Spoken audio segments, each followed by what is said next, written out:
अस्सलाम वालेकुम।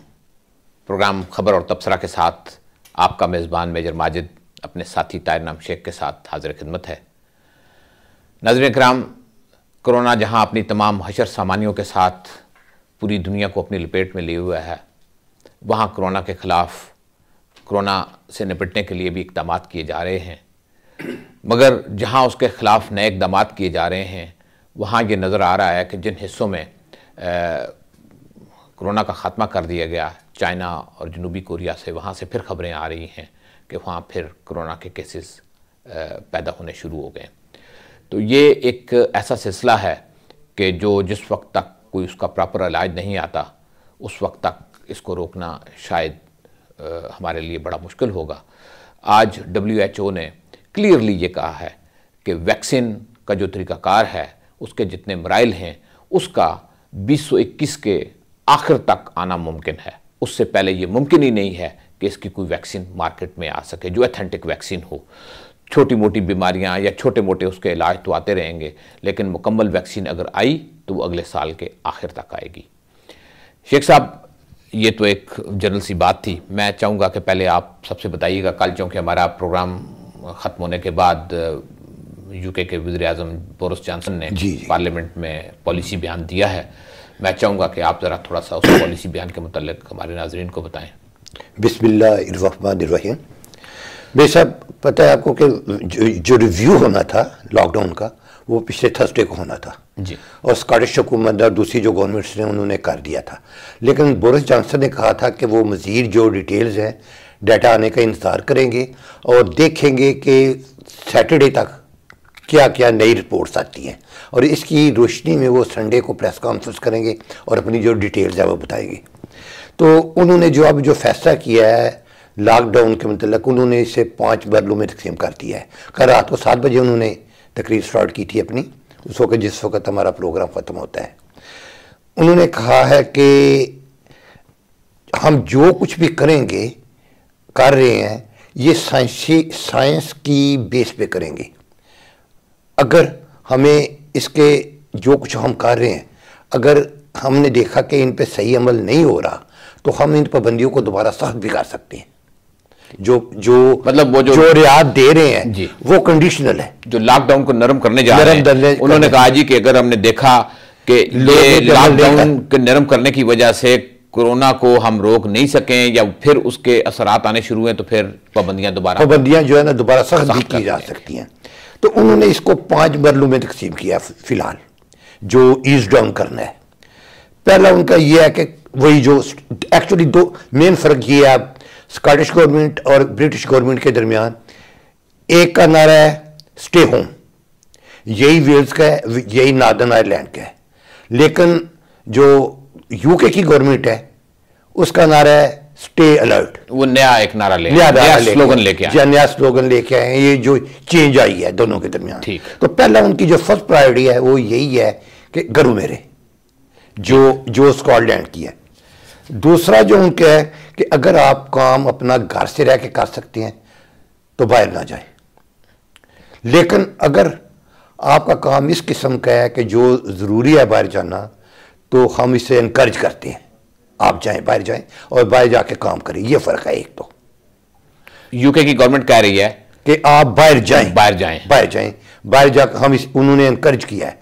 लेकिन साथ ही उन्होंने कहा है कि जो लोग बाहर जाएं काम के लिए, वो अपने आप को मुकम्मल इक्विप्ड करें। एक चीज़ तो उन्होंने शुरू में कह दी है ना कि जो प्रोटेक्शन के लिए उन्होंने पहले असूल बनाए हुए हैं कि 2 गज का फासला और बार बार हाथ धोने, आज उन्होंने एक नया भी शुरू कर दिया है। स्कॉटलैंड को फॉलो किया उन्होंने। पहले स्कॉटलैंड ने पिछले हफ्ते कहा था कि जो चाहे बाप जाएं बाहर लोगों में जाएं तो मास्क पहन लें। उस वक्त इंग्लैंड ने कहा था हम नहीं करेंगे, लेकिन आज उन्होंने फॉलो कर लिया है। आज उन्होंने कहा है कि जब आप किसी मार्केट वगैरह में जाएं, किसी ऐसी जगह पे जाएं जहाँ पे ज़्यादा लोग हो, तो आप जो है ना मास्क पहन लें। इसका मतलब है कि ये हमारा जो स्कॉटलैंड का पॉइंट ऑफ एक्शन था, ये सही था, ऑन टाइम था। ठीक, अच्छा, और साइंसी तौर पर वैलिड था, जिसको उन्होंने आज उन्होंने जो करके फॉलो कर लिया। एक चीज़ जो मैं आपको इस मौके पे बताऊंगा कि अगर उन्होंने हमारी एक चीज़ फॉलो की है, तो स्कॉटलैंड ने भी निकोला स्टर्जन से भी आज सवाल किया गया कि जो इंग्लैंड मरहलावार कर रहा है, चेंजेस कर रहा है, तो आप क्या ये करेंगी? उन्होंने कहा कि मैं इस पे खुले दिल पे गौर करने को तैयार हूँ, लेकिन टाइम टेबल हमारा होगा। मरहलावार उनका मतलब ये है कि ये कि जो पॉलिसी दिया वो ठीक है, वो ठीक है, बजाय ठीक नजर आती है, लेकिन जो टाइम टेबल है वो नहीं होगा। ठीक, क्योंकि उन्होंने कुछ चीज़ें जल्दी कर दी हैं। जॉब्स के मतलब उन्होंने कहा कि बाहर जाएं, लेकिन ट्रांसपोर्ट अपनी यूज़ करें, पैदल जाएं, साइकिल पे जाएं, कार पे जाएं। अगर आपके पास नहीं है, मजबूरी है, तो फिर पब्लिक ट्रांसपोर्ट जो है ना ये यूज़ करें। मतलब पब्लिक ट्रांसपोर्ट आपने उस वक्त यूज़ करनी है जब आपके लिए मजबूरी हो। जी हाँ, बिल्कुल, जब आपके पास मजबूरी हो तो फिर आपने जो पब्लिक ट्रांसपोर्ट जो है ना वो यूज़ करनी है। इसके अलावा उन्होंने एक और जो सहूलत दी है वो वर्जिश की है। स्कॉटलैंड की हुकूमत ने भी वर्जिश की सहूलत दी है। कल अचानक उन्होंने कहा कि ऐलान किया कि हम पहले सिर्फ वीक में, दिन में एक बार जा सकते थे आप, लेकिन अब जितनी जी चाहे आप बाहर जाएं, लेकिन उन्होंने कहा कि अपने घर के करीब ही करें, दूर ना जाएं। फ़र्क क्या है दोनों में, स्कॉटलैंड और इंग्लैंड की वर्जिश में? स्कॉटलैंड सिर्फ आप अपने घर के नज़दीक रहेंगे। इंग्लैंड में कहा है उन्होंने कि आप जा सकते हैं, सी साइड पे भी जा सकते हैं अपनी फैमिली के साथ। ठीक, आप पार्क्स में भी जा सकते हैं। आप मतलब उन्होंने पार्क्स, सी साइड ओपन कर दिए, छोटी मोटी पिकनिक भी मना सकते हैं, लेकिन डिस्टेंस रखना है। डिस्टेंस पे कोई कॉम्प्रोमाइज नहीं है, क्योंकि जब तक नहीं, डिस्टेंस फैमिली के साथ या कि लोगों के साथ? फैमिली के साथ भी, जो फैमिली के साथ तो आप रहें ना, हाँ, घर में, लेकिन बाकी दूसरे लोगों के साथ। ठीक, फिर और बात उन्होंने कही है कि अगर दो आदमी डिफरेंट फैमिली के हैं, उन्होंने मिलना है, वो बाहर मिल सकते हैं किसी पार्क वगैरह में, डिस्टेंस रखेंगे जैसे हम बैठे हुए हैं। जी ठीक है, मतलब आप फैमिली को विजिट नहीं कर सकते उनके घर में जाके, आप पार्क में आ जाए, पार्क में आ जाए, वहां बैठ के आप बात कर सकते हैं दोनों किसी टेबल पे, लेकिन उनके दरमियान फासला बरकरार रहेगा। फासला तो एक अब बेसिक चीज का है, अब जब तक ये इसका कोई मुकम्मल इलाज नहीं आता, वो तो उन्होंने कहा जी कि आप हर शख्स से फासला। जी हाँ, जब तक इसकी कोई वैक्सीन नहीं आ जाती है, हम में से कोई भी महफूज नहीं है जी। और हमने ये फासला रखना है, हाथ बार बार धोने हैं, फासला रखना है, जब बाहर जाना है तो मास्क पहन लेना है, या कोई चीज़ मुंह के आगे रुमाल रख लेना है। ज़रूरी नहीं कि हार्ड मास्क हो, क्योंकि ये जो कोरोना ये अटैक करते हैं आपको मुंह, नाक और आंखों के जरिए। आंखों का भी आ गया, आंखों शुरू से आए, आंखों का भी।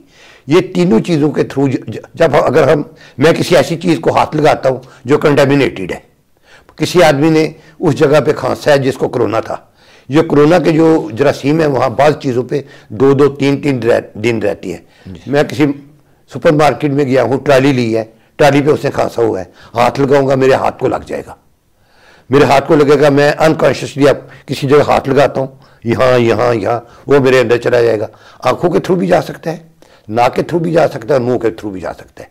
इस वजह से वो कहते हैं कि जब आप शॉपिंग वगैरह कर लें, जाके अपने गाड़ी में चीज़ें रख के दोबारा हाथ धोएं, ताकि अगर खुदा न खासा किसी चीज़ से आपको लगा है तो उतर जाए। कोरोना आपके साथ लग गया तो आप जी घर में बैठ रहे, आप गार्गल्स करें, नाक में भी पानी डालें। देखिए, ये जो हमें इस्लाम ने आज से 1400 साल पहले कहा था कि वुज़ू करते हुए नाक में पानी डालें, मुंह में पानी डालें, गरारा करें, ये सारी चीज़ें वही हैं जो अब ये कह रहे हैं।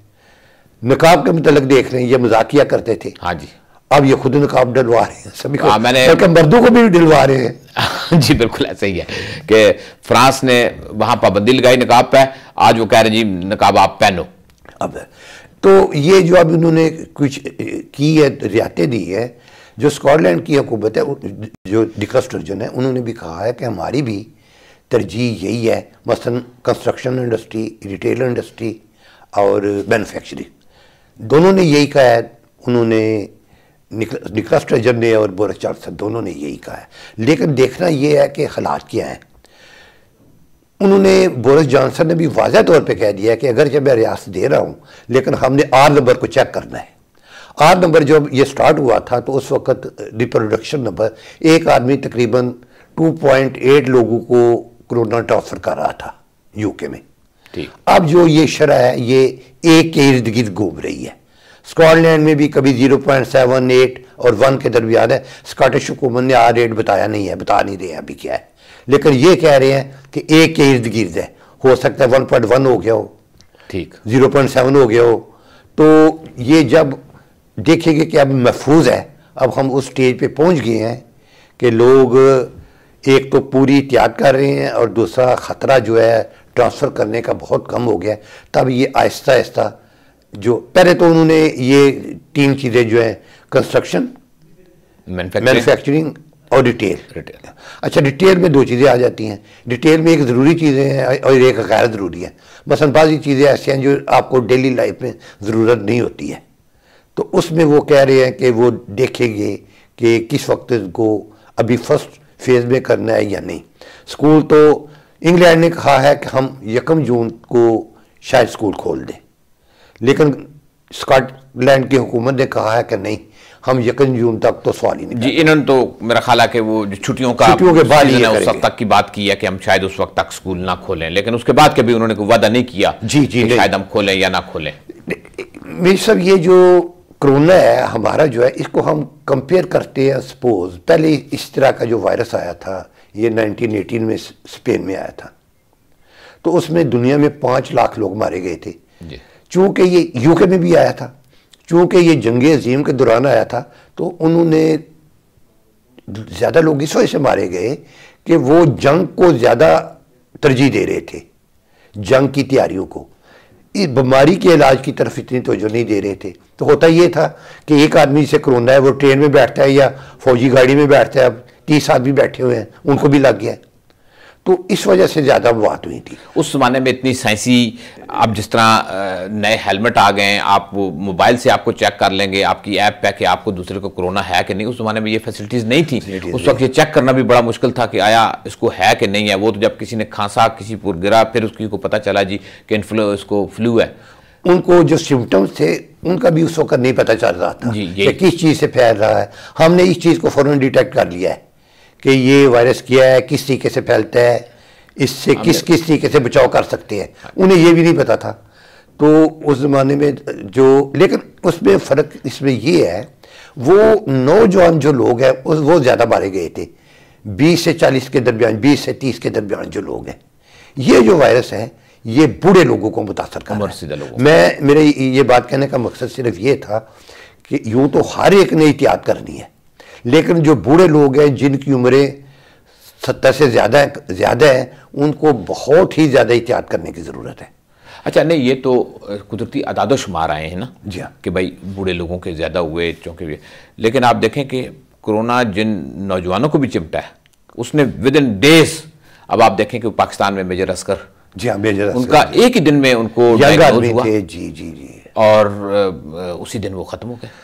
देखिए, उनकी मौत शहादत की मौत है। वो अफगान बॉर्डर पे काम कर रहे थे और वो जो लोग हैं उनको बचाव के लिए काम कर रहे थे, उनकी सहूलत के लिए, उनकी बेटी के लिए, लेकिन अल्लाह ताला को उनकी मौत इसी तरीके से मंजूर थी। नहीं, मेरा कहने का मकसद ये है कि आप ये देखें कि मेजर है, यंग मैन है, ठीक है कि नहीं, कितनी एक्सरसाइज करते हैं, मतलब उसको पता भी नहीं चला कि मुझे कोरोना है, क्योंकि जिस वक्त सुबह उसको सांस की तकलीफ हुई, हॉस्पिटल लेके गए, वेंटिलेटर पे डाला और ही कांट सर्वाइव एक ही दिन में। यही मेरा कहने का मकसद था कि इसे इजी ना ले। यहाँ कोई आदमी भी इसको, असल में मैसेज है इसकी वजह से, मैसेज यही है कि कोई आदमी भी इसको इजी ना ले, और ख़ास तौर पे ये ना समझे कि मैं बड़ा जवान हूँ, मैं बड़ा स्ट्रॉन्ग, हाँ जी, और मुझे नहीं होगा, मुझे कुछ नहीं होगा। हाँ, ये बिल्कुल गलत सोच है। मतलब इसने मेजर असगर की जान ले इस चीज को नुमाया कर दिया है। जो लोग ये समझते हैं चीज नहीं, मेरा इम्यून सिस्टम बड़ा हाई है, या मुझे कुछ नहीं होगा, या मैं सरवाइव कर जाऊंगा, उनके लिए भी, क्योंकि ये इतना जालिम वायरस है कि आपको जिस वक्त पता चलता है उस वक्त तक आपके लंग्स काम हो जाता है। देखिए, जिन लोगों को दमा है, जिन लोगों को हार्ट की प्रॉब्लम है, जिन लोगों को हाई ब्लड प्रेशर है, डायबिटीज है, उन लोगों को खास तौर पे मोहतात रहना चाहिए। कोई भी जिनको बीमारी है जिसकी वजह से उनका इम्यून सिस्टम उनको ज्यादा चांसेस हो जाते हैं बढ़ने के, इसके मर्ज के लगने के।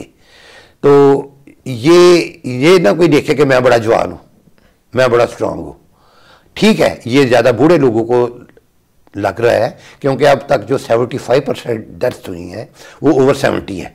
बच्चे जो हैं वो कम फौत हुए हैं, दरमियानी उम्र के भी कम लोग फौत हुए हैं, लेकिन हुए हैं, ये नहीं कि उनको नहीं लगता। असल में हमारी जो ज़्यादा उम्र के लोगों की ज़्यादा मौत हुई हैं वो केयर होम्स में हुई हैं। जी हाँ, क्योंकि वहाँ गया और उसने बहुत से लोगों को इफेक्टिव किया और वो सर्वाइव नहीं कर सके। अब बाहर के हालात थोड़े से डिफरेंस हैं कि उसमें तो ज़ाहिर बात है कि सारे लोगों को नहीं, मतलब आप यहाँ देख लें अभी सड़कों पर बहुत से बूढ़े लोग फिर रहे हैं, लेकिन ये जो जितनी भी फिगर्स आई हैं ना वो बूढ़े लोगों की वो आई हैं केयर होम्स की वजह से, वहाँ की खराबी की वजह। जी, केयर होम्स में ये आपको पता है वहाँ जाते ही वही लोग हैं जो नियरली 70 के करीब होते हैं, 70 प्लस होते हैं। फिर उन बेचारों को कई तकलीफ होती है ऑलरेडी, उनका इम्यून सिस्टम बहुत कमज़ोर हो जाता है। जब एक को लगता है, एक ही कमरे में वो बैठती हैं जो खाने के लिए गपशप के लिए, एक को लगता है तो दूसरों को भी लग जाता है। और स्कॉटलैंड में कहा जा रहा है कुछ शायद 500 के कितने केयर होम्स में, आधे से ज़्यादा में ये जो मर्ज है ना ये फैला हुआ है। और ये जो फिगर्स आए थे अब जूं आ रहे हैं, पता चल रहा है हॉस्पिटल में सपोज 1800 कुछ फौत हुए हैं, लेकिन जो पहले उनके फिगर्स दिए आ रहे थे केयर होम के, अब जो सपोज 3000 टोटल 3200 टोटल फौत हुए हैं। तो उनमें जो स्कॉटलैंड में तो उनमें तकरीबन आधी तादाद जो है ये सिर्फ केयर होम्स की है।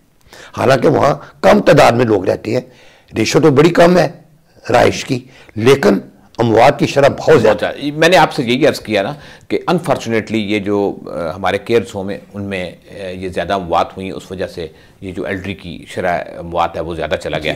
अच्छा, बात फिर वही सीरियस और नॉन सीरियसनेस की आ रही है। अभी भी बहुत से लोग इसमें बड़ा नॉन सीरियस का मुजाहरा कर रहे हैं। अभी आप देखें ये जो रिपोर्ट आई है हमारी पुलिस के मुतल्लिक कि उसके ऊपर जो हेट क्राइम हुआ है, लोगों ने उनके ऊपर थूका है। बेशक बड़ी अफसोसनाक बात है। वो एक्चुअली आपको पता है आजकल NHS के जो स्टाफ है उसको ज़्यादा प्रोटेक्ट कर रहे हैं पुलिस जो है, तो पुलिस पे 100 से ज़्यादा पुलिस ऑफिसर्स पे उन्होंने थूका है और उनको थ्रेट किया है कि मुझे कोरोना है और मैं तुझे ट्रांसफ़र कर रहा हूँ। अच्छा, ये अब नॉन सीरियस वाली बात है ना, जो वही मैं आपको बता रहा हूँ कि लोगों का रवैया नॉन सीरियस के अलावा ये क्रिमिनल है। ठीक है जी। और पुलिस फेडरेशन जो है स्कॉटलैंड की, उन्होंने कहा कि जो आदमी इस तरह की हरकत करता है उसे ऑटोमेटिकली उसी वक्त अरेस्ट कर लिया जाए। और अदालतें भी इस सिलसिले में अच्छा काम कर रही हैं कि वो उन लोगों को रिमांड दे रही हैं पुलिस को, ऐसे लोगों के मतलब। ये पिछले माह के फिगर्स हैं। अच्छा, अभी इस माह मजीद किया हुआ है, ये जब आएंगे तो फिर पता चलेगा। लेकिन यहाँ भी ऐसे लोग मौजूद हैं, ये कितना तरक्की याफ्ता माशरा है जो बेसिकली क्रिमिनल माइंडेड है, और उनको बजाय इसके कि वो पुलिस की इस मामले में कदर करें, उनकी वो ख़तरा ले रहे हैं अपनी जान का, वो भी फ्रंट लाइन पर काम कर रहे हैं। बिल्कुल। बल्कि पुलिस के एक जो चीफ है उसने कहा है कि पुलिस के जितने भी फ्रंट लाइन में काम करने वाले ऑफिसर्स हैं उनका कोरोना का टेस्ट लिया जाए, क्योंकि ये ना हो कि सबसे बड़े कोरोना स्प्रेडर ये बन जाए। क्योंकि अगर इनको कोरोना है, ये लोगों के साथ काम कर रहे हैं तो लोगों में भी फैलेगा। इस वजह से हर पुलिस ऑफिसर का जो काम कर रहा है फ्रंट लाइन पे उसका कोरोना का भी टेस्ट किया जाए। तो वो लोग अपनी जान का खतरा लेके काम कर रहे हैं, जिस तरीके से हमारे लोग काम कर रहे हैं। टैक्सी ड्राइवर हैं, बस ड्राइवर हैं, डॉक्टर हैं, दुकानदार हैं, ये सारे नर्सिस हैं, ये सारे लोग फ्रंट लाइन पे काम कर रहे हैं। ये जो है सिक्योरिटी गार्ड हैं, बिल्कुल सिक्योरिटी गार्ड वाले उनकी जो मैं रिपोर्ट देख रहा था उनकी रेशो बहुत ज़्यादा है। ये जिस तरह मेजर असगर की डेथ हुई है, ये सिक्योरिटी गार्ड वाले सिक्योरिटी गार्ड की जॉब कर रहे थे। बिल्कुल। तो ये क्या पता, वो तो लोगों को लाइन में खड़ा कर रहे हैं, बता रहे हैं, और कोई पता नहीं किसी को। ये जो सुपरमार्केट्स में काम करते हैं, सिक्योरिटी गार्ड फर्म्स में काम करते हैं, ये लोग अपनी जान का खतरा ले रहे हैं। हमें इन लोगों की रिस्पेक्ट करनी चाहिए। हमें ये नहीं करनी जो उन गुंडों ने किया है पुलिस के साथ, ये बड़ी काबिल मुसब्बत बात है। अच्छा, वो तो आपने गुंडों की बात की है। मैं इसी ज़मीन में थोड़ा सा एडवांटेज लेते हुए मैं आपकी इस खबर की तरफ मैं आपकी तवज्जो दिलाना चाहता हूँ कि भारत में इसी कोरोना को वो सियासी मकासद के लिए इस्तेमाल किया जा रहा है। आप वहाँ देखें कि वहाँ जो वहाँ इंडिया की तबलीगी जमात है, उसके सरबराह जनाब साद कांदलवी साहब हैं, उनके खिलाफ FIR दर्ज की गई है। कोरोना जो इंडिया में कोरोना फैल रहा है उनकी वजह से फैल रहा है। मेरे साहब, हम किसी कौम किसी मुल्क के ख़िलाफ़ नहीं है, हम उस मुल्क की जो हुकूमत उसकी पॉलिसियाँ हैं हम उनके ख़िलाफ़ हैं। चाहे मैं पॉलिसी की बात कर रहा हूं ना, चाहे वो इसराइल हो, चाहे वो इंडिया हो, कोई भी हो।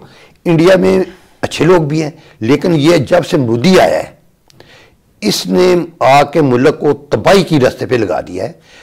ये ना समझे, ये इस तरह के जो लोग होते हैं ये पॉलिसियां मुल्क को डिवाइड करती है, और पहले दिन से ही उसकी जो मुस्लिम दुश्मनी है वो किसी से पोशीदा नहीं है। इसको बुचर ऑफ गुजरात का नाम दिया गया था जब ये वज़ीर आला था गुजरात का। ये यूरोपियन जो गवर्नमेंट्स ने उन्होंने इसके आने पे पाबंदी लगाई हुई थी, अमेरिका ने इस पे आने पे पाबंदी लगाई हुई थी। तो अब जब ये गवर्नमेंट में आया है, वज़ीर आज़म बना है, तो वो उसकी जो मुस्लिम दुश्मनी है वो छुपा नहीं सका है। अच्छा, वो सिर्फ मुस्लिम दुश्मन नहीं है, वो सब एथनिक मिनॉरिटी, सारे एथनिक मिनॉरिटी जो रिलीजन, जो कि इंडिया में सबसे ज्यादा मुसलमान और उनके बाद ईसाई हैं, वो दोनों का, जी, क्रिश्चियंस हैं, हिंदू हैं, ये क्रिश्चियन है, मुसलमान है, बुद्ध हैं, इन सभी के वो खिलाफ है। और वो ये जो सारी पॉलिसियाँ हैं बुनियाद तो वही है, ऊपर से वो गाइडलाइन देता है और नीचे वाले तभी ये करते हैं। अब ये जो उन्होंने मुसलमानों को नए सिरे से टारगेट बनाया है, कि असल में कहने का मकसद ये था कि आप देखें कि ये एक ऐसी वबा हुई है जिससे पूरी दुनिया मुतासर है, पूरी दुनिया इससे जंग लड़ रही है, पूरी दुनिया की इकोनॉमी तबाह हो रही है, लेकिन उनकी प्रायोरिटीज डिफरेंट है। मैं जो आपकी तवज्जो जिस जानब मबजूल करना चाह रहा था कि उनकी प्रायोरिटीज डिफरेंट है, कि वो इस कोरोना को इंस्टेड ऑफ के उससे लड़ने से या उसके इक़दामात करने के लिए उसके खिलाफ उन्होंने एक नया वहाँ सिलसिला पैदा कर दिया और लोगों में एक बड़ा हिजान पैदा कर दिया है। अच्छा, इंडिया में उस पर वो मुसलमानों के खिलाफ बड़ा तशद्दुद हो रहा है, मुसलमानों के खिलाफ बड़ी हरजा-रसाई हो रही है, मुसलमानों के खिलाफ मुसलमानों को लान-ओ-तान का निशाना बनाया जा रहा है। तो मैं इसलिए कि भाई यहाँ एक तरफ ये वबा आई हुई है, दूसरी तरफ आप अगर इस किस्म के सियासी हालात मुल्क में पैदा करेंगे, मैं इस पे आप जी बिल्कुल सही फरमा रहे हैं। एक्चुअली मैं थोड़ा सा पीछे जाऊँगा आपकी बात को मैं सपोर्ट करते हुए। ये जब से मोदी आया है ना, ये सिलसिला चला हुआ है। इस वक्त भी सारी दुनिया कोरोना से लड़ रही है, लेकिन जो मोदी है वो मुसलमानों से लड़ रहा है। जो जब पहले भी आया था, आप देख ले वहाँ कई शहरों में मुसलमानों को इस वजह से शहीद किया गया कि वो गाय का गोश्त खाते हैं, उनको घरों से निकाल के कत्ल किया गया, शहीद किया गया। बेशुमार लोगों के साथ ऐसे वाक़यात आए हैं। तो इससे मुल्क स्ट्रांग नहीं होते। इस तरह की जो कांग्रेस की हुकूमत भी थी, वो कोई मुस्लिम की हामी नहीं थी कोई बड़ी, लेकिन एंटी मुस्लिम भी इतनी नहीं थी। खासे मुसलमान जो है कांग्रेस में थे, उनमें बड़े अच्छे लोग भी हैं, लेकिन जो ये पार्टी है जनता पार्टी, भारतीय जनता पार्टी, इसमें जो मेजॉरिटी है ये आप कह रहे हैं कि मजहबी तौर पे पुरतसब लोग हैं जी, और सबसे बड़ा जो उनका निशाना है वो मुसलमान है। अच्छा, अब ये जो कोई बात है ये ढकी छुपी भी नहीं रही। पहले तो ये इंडिया के अंदर थी, वो ये कह रहे थे जी कि इंडिया का मामला है, हम जैसे जाने हम इकट्ठे रहते हैं। हमारे वहाँ मुसलमान भी ये कहते थे कि भाई पाकिस्तान को या किसी और को इंटरवीन करने की ज़रूरत नहीं है, हम निपट लेंगे, ये हमारा मुल्क है। लेकिन अब वहाँ बड़ी अजीब-ओ-गरीब सूरत हाल पर है। अब वो मुसलमान बैक फुटिंग पर चले गए। अब वो लीडरान जो कुछ अर्सा पहले ये बात कहते थे, वो अब बेचारे इस काबिल ही नहीं है कि कोई बात कर सकें। लेकिन अब इंटरनेशनली भी मैं समझता हूँ कि इस बात को महसूस किया जाना शुरू हो गया है। मतलब मैं आपको मिसाल के तौर पर UAE के एक शहज़ादी हैं हिंदुल कासमी, वो सोशल मीडिया में बड़ा इंटरेस्ट रखती हैं। उन्होंने कुछ अर्सा पहले एक इंडियन शायरी सूर अदाए, उसने कोई हर्जा रसाई की मुसलमानों के मुतल्लिक, तो उन्होंने उसको बड़ा सीरियस नोटिस लिया और UAE में उसके खिलाफ कार्रवाई की गई। अच्छा, उसके बाद अब सूरत हाल ये है कि पूरे मिडल ईस्ट में इंडिया की सारी सूरत हाल को बड़ा मॉनिटर किया जा रहा है, क्योंकि उसी शहजादी ने चंद दिन पहले एक ट्वीट किया है और उसने एक जो हिंदू रहनुमा था राजेश्वर सिंह, जिसने ये बात की थी कि हम 31 दिसंबर 2021 तक इंडिया से मुसलमानों और ईसाइयों का खात्मा कर देंगे। तो उसने इस ज़मन में ये बात लिखी है। अब उस पर बड़ी लेदे हो रही है। अब वो कई इंडियन कहते हैं ये जी हमारा इंटरनल मामला है।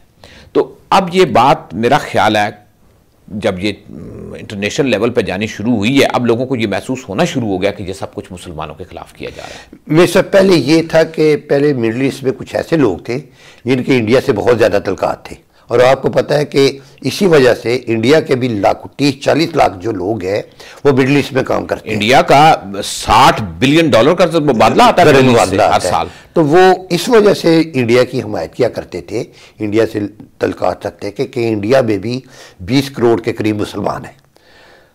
अब जब उन्होंने देखा, पहले वो समझते थे कि हमारे पाकिस्तान और इंडिया के तल्लुकात ख़राब हैं, ठीक है, ये इनका आपस का मामला है, लेकिन मुसलमान तो सेफ है ना, वहाँ भी मुसलमान तो है ना। अब मामला बिल्कुल डिफरेंट हो गया है।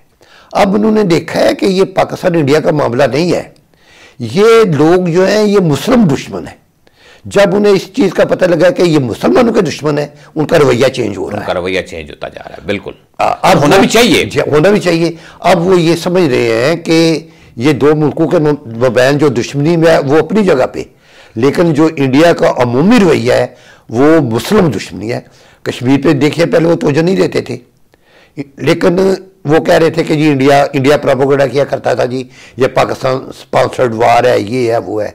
लेकिन ये जो कुछ बाकी इंडिया में हो रहा है मुसलमानों के साथ, ये पाकिस्तान स्पॉन्सर्ड तो नहीं है। बिल्कुल, जो लाखों मुसलमानों, करोड़ों मुसलमानों को जो जलील किया जाए, ये जो FIR दर्ज कराई गई है साद कांदलवी साहब के खिलाफ, जी, जो कि ये वो तबलीगी जमात वाले वो उनके, तो उनके खिलाफ ये की जी उन्होंने जलसा क्यों किया, ये किया, फलां किया, तो उनके खिलाफ FIR दर्ज की गई है। तो ये सारा कुछ जो कुछ है ये शो करता है कि वो लोग जो है वो असल में उनका मजहबी तासुब है, इसमें कोई शक नहीं है।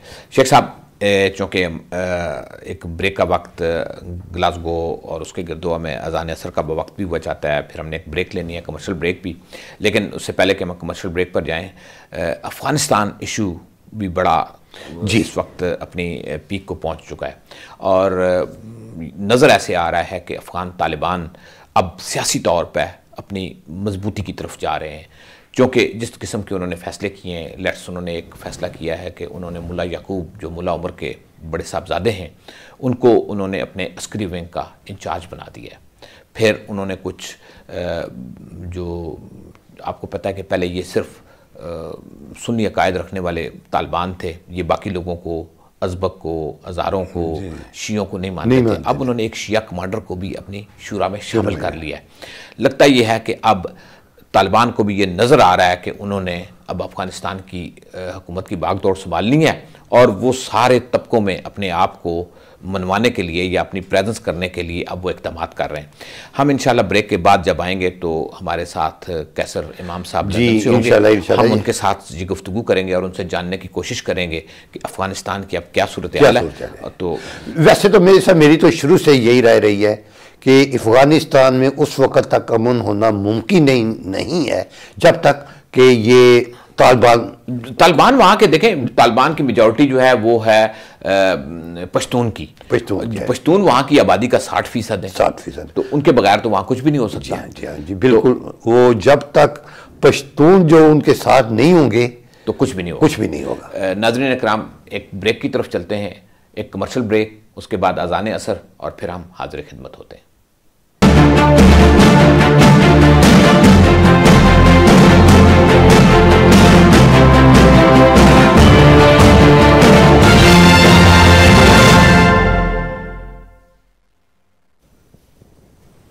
नाज़रीन इकराम, एक ब्रेक के बाद मेजर माजिद और ताहिर नाम शेख फिर आपकी खिदमत में हाजिर हैं। जैसा कि ब्रेक पर जाने से पहले मैंने आपसे अर्ज़ किया था कि आज हम थोड़ा सा जिक्र करेंगे अफ़गानिस्तान की सूरत हाल का, कि अफ़गानिस्तान में इस वक्त तालिबान और अमेरिका में जो मुआहदा हुआ उसके बाद की क्या सूरत हाल है।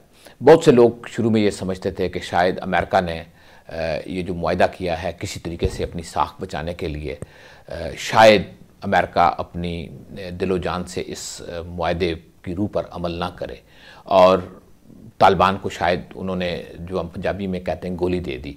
लेकिन रफ्ता रफ्ता तालिबान ने अपना बड़ा मैच्योर होने का सबूत दिया। उन्होंने आहिस्ता आहिस्ता इस मुआहदे पर अपनी गिरफ्त मजबूत करनी शुरू की और इस मुआहदे के मुताबिक जो पहला उसका पॉइंट था वो ये था कि जो तकरीबन 10,000 अफ़गान तालिबान अफ़गानिस्तान की गवर्नमेंट के पास कैदी हैं, उनको छोड़ा जाना था। अफ़गानिस्तान की गवर्नमेंट में शुरू ने लेतो लाल से काम लिया और कहा जी बहानेबाजी की, लेकिन उसके बाद अमेरिका ने अपनी मुआहदे के साथ अमलदारी के लिए अपना खड़ा होने का सबूत दिया और उन्होंने अफ़गान गवर्नमेंट को थ्रेट किया कि अगर आप इस मुआहदे पे अमल नहीं करेंगे तो हम आपकी माली इमदाद कम कर देंगे और ये आपके लिए बड़ा मुश्किल हो जाएगा सर्वाइव करना। उसके बाद उन्होंने तालिबान के कैदियों को रिहा करना शुरू कर दिया और अब सूरत हाल ये है कि अफ़गानिस्तान का जो मुआहदा अमेरिका और तालिबान के दरमियान हुआ उसकी रूह पर अमल किया जा रहा है।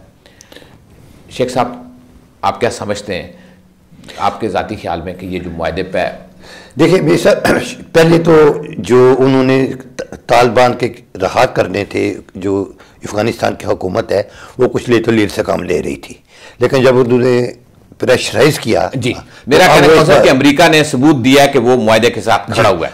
अच्छा, इस मौजू पर गुफ्तगू करने के लिए आज लंदन से जनाब मारूफ जर्नलिस्ट कैसर इमाम साहब हमारे साथ की गुफ्तगू हैं। हमेशा हम पे शफकत फरमाते हैं, वो इसमें कोई शक नहीं, और हम उनसे गुफ्तगू करते हैं और उनसे जानते हैं। कैसर इमाम साहब अस्सलाम वालेकुम। वालेकुम अस्सलाम जी। कैसर इमाम साहब, आपका बहुत बहुत शुक्रिया कि आपने हमें वक्त दिया। हम यही बात कर रहे थे, ताहिर नाम शेख साहब मुझे कह रहे थे कि आप हम पे बड़ी शफकत फरमाते हैं। मैंने कहा इसमें कोई शक नहीं कि कैसर इमाम साहब तो काम करें जी, इको तो काम करें जरा। अच्छा, इको आ रही है, ठीक, चलें अब उसको भी कम बता दिया कर रहे हैं।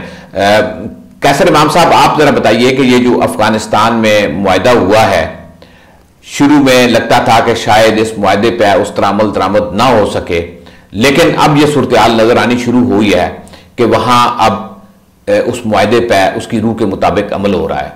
और अब जो तालिबान ने अपने अंदर अपनी तश्कील नौ के लिए जो इक़दाम शुरू किए हैं, उनसे लगता यह है कि तालिबान को भी ये उम्मीद पैदा हो गई है कि कल उन्होंने वहां हुकूमत संभालनी है, इसलिए उन्होंने वो जो बाकी एथनिक मिनॉरिटीज़ हैं, शिये हैं, अज़बक हैं, हज़ारे हैं, उनके साथ भी उन्होंने तल्लुकात ठीक करने शुरू कर दिए हैं। आप इस सारी सूरत हाल पर क्या कहेंगे?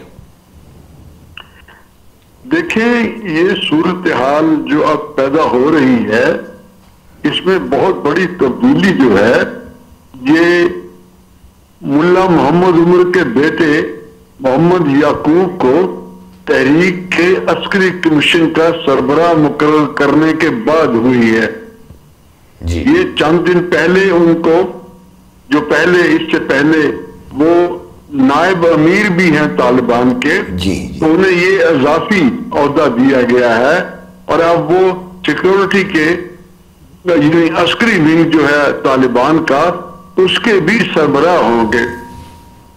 इसके बाद ये चीज पैदा हो रही है कि जो दूसरे ग्रुप हैं जो अफगानिस्तान में नबर्द आजमा हैं, किसी न किसी ग्रुप से उनका ताल्लुक है, उनमें डिफरेंट मजहबी लोग भी हैं शामिल।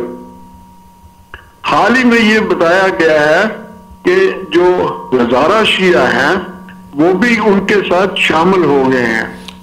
तो ये एक बहुत बड़ी तब्दीली समझी जा रही है।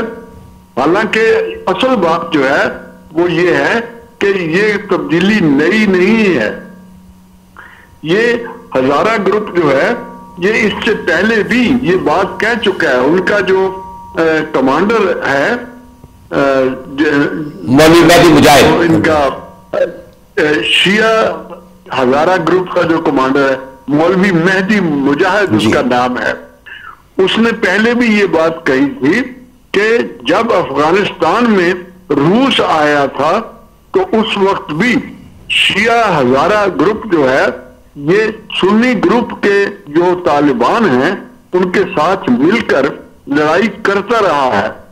तो अब अगर गैर मुल्की जो हैं जिनमें अमेरिका शामिल है वो अफगानिस्तान पर मौजूद है, तो अब भी शिया हज़ारा ग्रुप जो है ये सुन्नी तालिबान के साथ मिलकर काम करेगा।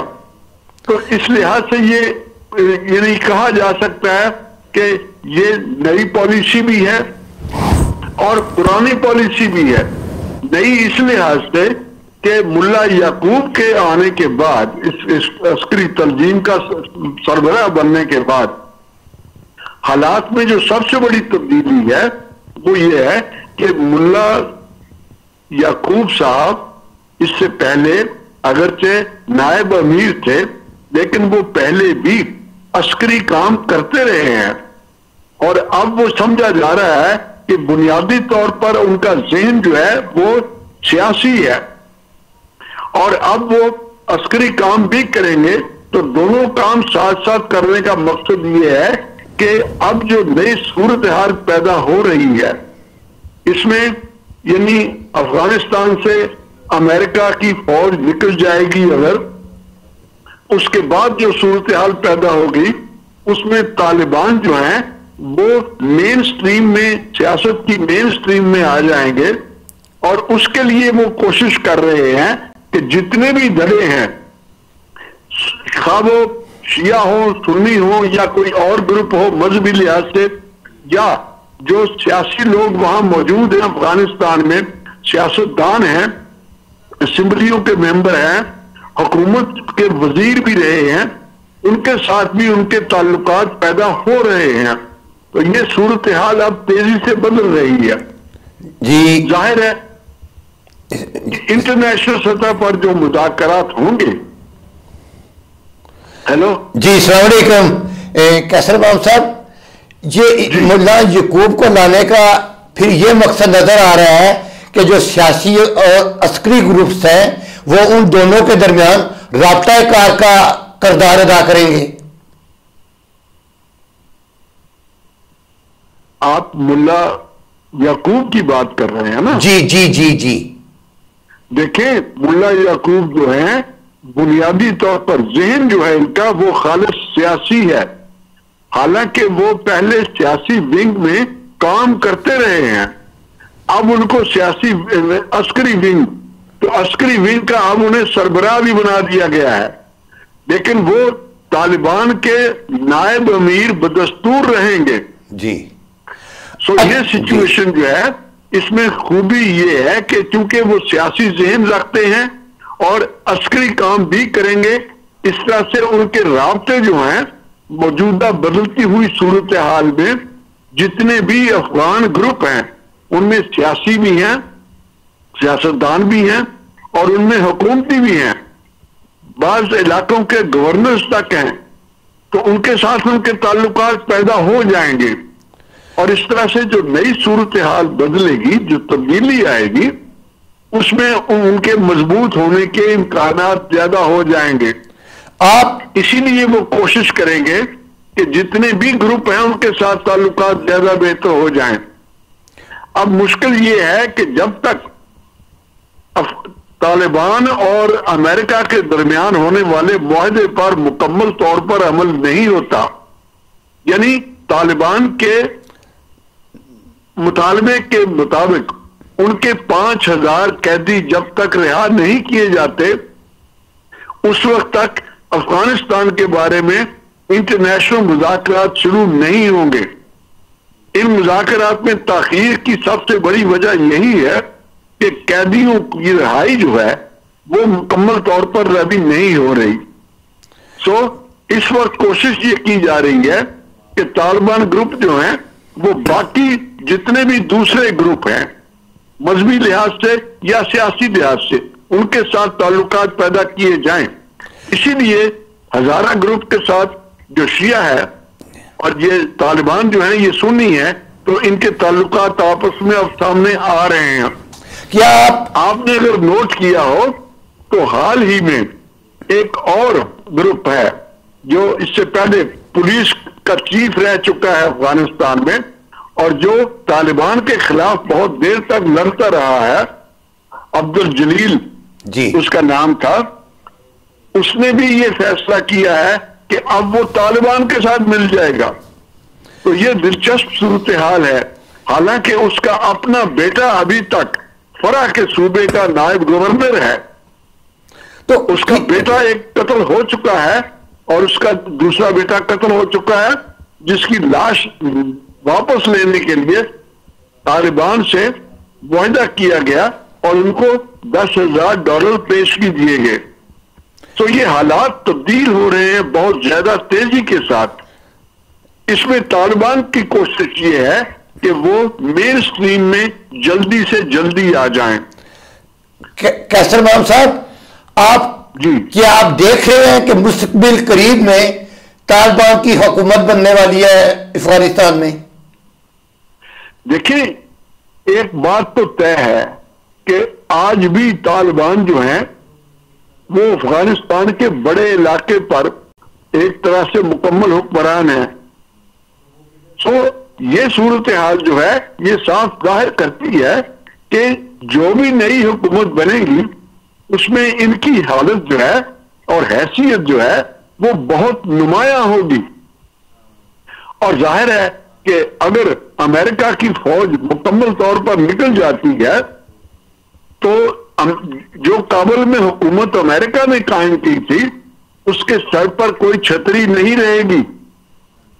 इन हालात में तालिबान के पनपने के इम्कानात दूसरी तमाम जमातों से ज्यादा है।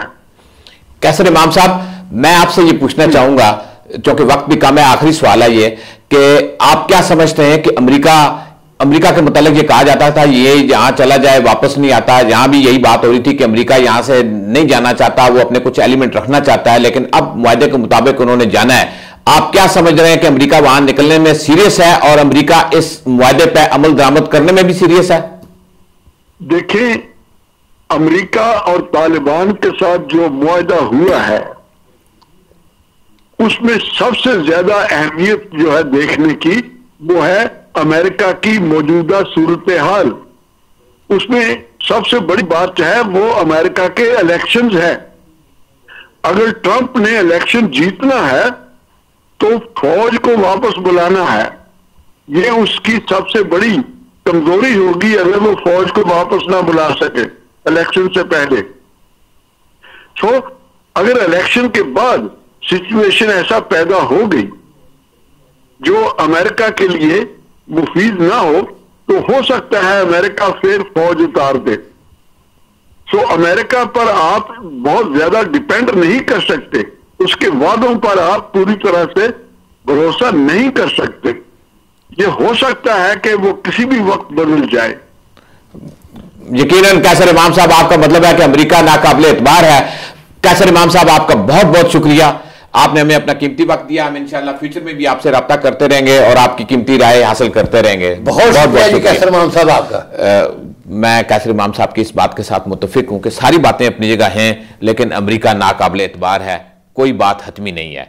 अल्लाह करे। मेरा ख्याल है ट्रंप की जो पॉलिसी है वो यही है कि वो जितनी भी फौजें डिफरेंट कंट्री से निकाल सकता है वो निकाले, लेकिन ये सारी इलेक्शन तक है। नहीं, देखो उसने इराक से फौजें निकाली हैं, उसने सीरिया से फौजें निकाली हैं और उसका जो अगला टारगेट था वो अफगानिस्तान था। नहीं, वो कैसर इमाम साहब ने जो बात किया उन्होंने कहा जी कि ये इलेक्शन तक की सारी सूरत हाल है। हाँ, वो इलेक्शन से पहले निकालना चाहता है। तो शेख साहब, इसके साथ ही हमारे आज के प्रोग्राम का वक्त खत्म हो जाता है। नाज़रीन कराम, कल इंशाअल्लाह नए मौज़ूआत के साथ फिर आपकी खिदमत में हाजिर होंगे। उस वक्त तक के लिए मेजर माजिद और तायर नाम शेख को इजाज़त दीजिए।